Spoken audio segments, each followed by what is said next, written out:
sa cross, no? Oh, siya. Iyon.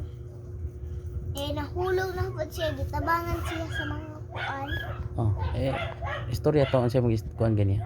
Tanaw. Na yun. Gibalhin na po sa cellphone pa. Music na po. And kapoy naman sige balin-balin. Ang cellphone na lang ako gibalhin. And ako nang tuwan kay si Moses good pa. Ay katong bata ni Mama Mary gid pa-float din. Panganak si Jesus kay kuan, butangangan og cow. Ay mga kuan sagbot, no? Sa pastulan. Oh? Ride sila camel ni kuyog niya si Joseph. Ito siya panganak ni.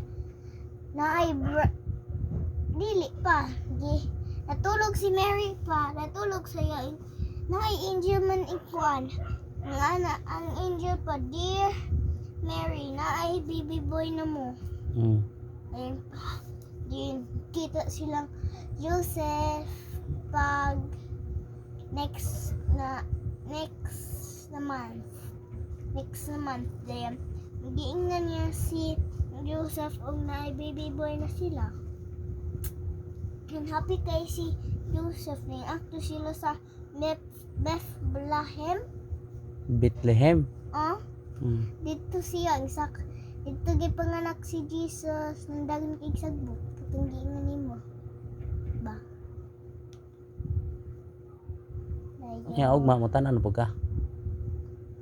Basin basta na ay paka nag-connect si mama ug lord nimo. Nanto ko.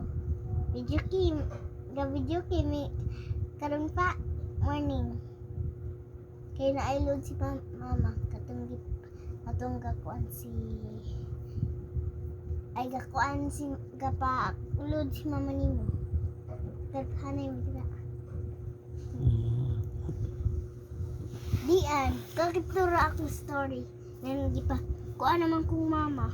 Pa undang na ni. Paghatag na kong trapupa, alam na si mama. Gipalong dayon na kaing salida. Sinakitan ko. Ano magka nga Bible man to imong pasalida? Lisong po si mama. Isyo kayo.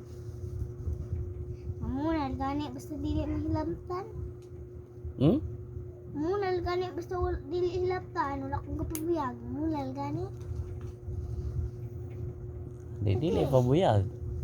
Hindi, wala lang kapag ko. Naman na sa Bible na. Basta bunalan daw kay love.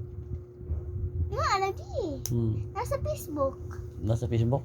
May tanong ko sa Facebook. Na-search ko. Pero kanunay kuan na, kanunay mabunalan. Love ya po na siya pero ihag na ka. Mo na siya love hug. Si mama to una pa 4 years old ko, basta bunalan ko. Sa tong giingon ako, sorry og makasala made. Pag ana, love na ko. Sa pag ana pa ihag na ko niya. Oh. Mahilom na ko. Ana ng love, no? Ayun. Deke mo, lakaw na ko? Oh.